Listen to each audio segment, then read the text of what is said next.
Almost வந்து பார்த்தீங்கன்னா, இப்போ கார்த்திக் முதற்கொண்டு எல்லாருமே இந்த அஞ்சலிய வந்து பார்த்தீங்கன்னா, ஏத்துக்கிறதுக்கு தயாராயிட்டாங்க. உண்மையிலேயே வந்து பார்த்தீங்கன்னா, இது ஒரு அதிர்ச்சியான ஒரு சம்பவம் தான் அப்படின்ற மாரி வந்து சொல்லலாம். அதாவது இந்த இடத்துல வந்து பார்த்தீங்கன்னா, அஞ்சலி போட்ட பிளான்ல எல்லாருமே வந்து பார்த்தீங்கன்னா, இப்போ வசமா சிக்கிட்டாங்க. ஒரு பக்கம் நம்ம கௌதமும், இலக்கியாவும் வந்து பார்த்தீங்கன்னா, அப்படியே ரொம்ப வந்து பார்த்தீங்கன்னா, கச்சிதமா மாட்டிக்கிட்டு இருந்தாங்க. ஆனா, இப்போ வந்து பார்த்தீங்கன்னா, ஒரு சில உண்மைகள் தெரிஞ்சதுனாலயும், இன்னும் நெறைய விஷயத்த வந்து பார்த்தீங்கன்னா, கண்டுபிடிச்சதுனாலயும், இந்த அஞ்சலி வந்து பார்த்தீங்கன்னா, இன்னமும் திருந்தல அப்படின்ற ஒரு விஷயத்த கடைசி ஒரு நொடியில சொல்லி, அஞ்சலி வந்து பார்த்தீங்கன்னா, இப்போ ஜெயிலுக்கு அனுப்புறதுக்கு ரெடியா இருந்துட்டு இருக்காங்க. ஏன்னா, அவ பண்ண காரியங்கள் வந்து பார்த்தீங்கன்னா, இந்த மாரி ஒரு ஒரு விஷயம் செஞ்சிருந்தா கூட வந்து பார்த்தீங்கன்னா, பிரச்சனை கிடையாது. இன்னும் பல விஷயங்கள அவ செஞ்சு, உண்மையிலேயே வந்து பார்த்தீங்கன்னா, அதிர்ச்சி தரக்கூடிய ஒரு விஷயத்த வந்து பார்த்தீங்கன்னா, இத்தன நாளா பண்ணிக்கிட்டு இருந்தாங்க. அதே மாரி இப்ப என்ன ஆச்சு அப்படின்னு பார்த்தீங்கன்னா, இந்த அஞ்சலி வந்துட்டு அந்த வீட்டுக்கு போய், அதாவது நம்ம கார்த்திக் கிட்ட பாசமா பேசி, கார்த்திக்கும் வந்து பார்த்தீங்கன்னா, மனசே மாறிட்டாரு. அதுக்கப்புறம் தான் வந்து பார்த்தீங்கன்னா, நம்ம இலக்கியா இருந்துட்டு, இந்த அஞ்சலிய அசிங்கப்படுத்தி, அவமானப்படுத்தி, இதுக்கு மேல வந்து பார்த்தீங்கன்னா, அவ வந்து இந்த வீட்ல காலடி எடுத்து வைக்கணும்னு கூட நினைக்கக்கூடாது. இவ்வளவு வந்து பார்த்தீங்கன்னா பண்றாங்களா இவங்க அப்படின்ற மாரி வந்து சொல்லி ரொம்பவே வந்து பார்த்தீங்கன்னா கோவத்தோட வந்து இந்த விஷயத்த எல்லாத்தையுமே செயல்படுத்துறாங்க.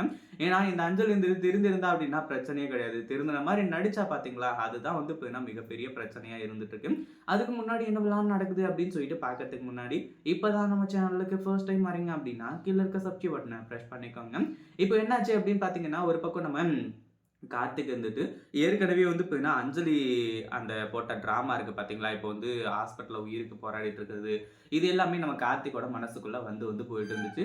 ஏற்கனவே பிரியா அப்படின்ற ஒரு கேரக்டர் வந்து பார்த்தீங்கன்னா, இப்போ அவ உண்மையானது கிடையாது. அது வந்து பார்த்தீங்கன்னா, ட்ராமாவுக்காக தான் வந்து கூட்டிட்டு வந்தது அப்படின்ற விஷயம் தெரிஞ்சதுக்கு அப்புறமா, இப்போ பிரியா விஷயத்தையும் வந்து பார்த்தீங்கன்னா, அந்த அளவுக்கு நம்ம கார்த்திக்கால கேர் பண்ணிக்க முடியல.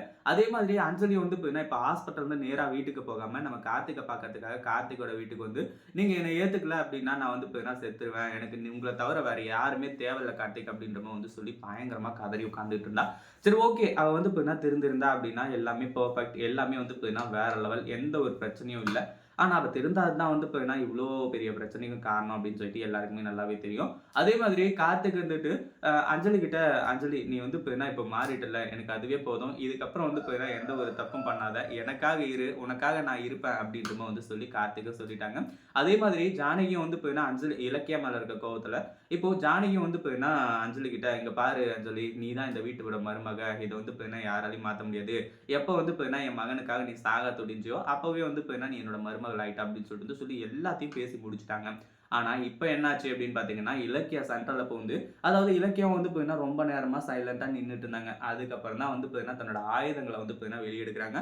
ஒரு பக்கம் ஹாஸ்பிட்டல் ரிப்போர்ட்ல இருந்து எல்லாமே வந்து பார்த்தீங்கன்னா போலியானது. ஏன்னா டெஸ்ட் ரிப்போர்ட் வரதுக்கு 2 நாள் ஆகும் அப்படின்ற மாரி சொல்லியிருந்தாங்க இல்லையா? அந்த ஒரு ரிப்போர்ட்லாம் வந்து பார்த்தீங்கன்னா வந்ததுக்கு அப்புறமா தான் இங்க பல பிரச்சனைகள் நடக்குது. ஒரு பக்கம் வந்து பார்த்தீங்கன்னா, இப்போ நம்ம கார்த்திக்கே அந்த உண்மை எல்லாமே தெரிஞ்சு, இன்னமும் திருந்தாம என்னை ஏமாத்தணும் அப்படின்ற நோக்கத்தோட இத பண்ணியிருக்கியா அப்படின்னு சொல்லிட்டு கழுத்த புடிச்சு வெளிய தள்ளி, அடுத்ததா வந்து பார்த்தீங்கன்னா, இப்போ அஞ்சலிய ஜெயிலுக்கு அனுப்பிச்சு வைக்கிறாங்க. இத பத்தி நீங்க என்ன நினைக்கிறீங்க? இந்த மாரிலாம் நடந்தா எப்படி இருக்கும் அப்படின்றத கமெண்ட் பண்ணுங்க. இந்த வீடியோ பிடிச்சிருந்தா லைக் பண்ணுங்க, ஷேர் பண்ணுங்க. இப்பதான் நம்ம சேனலுக்கு ஃபர்ஸ்ட் டைம் வரீங்க அப்படின்னா, கீழ இருக்க சப்ஸ்கிரைப் பட்டன பிரஸ் பண்ணிக்கோங்க.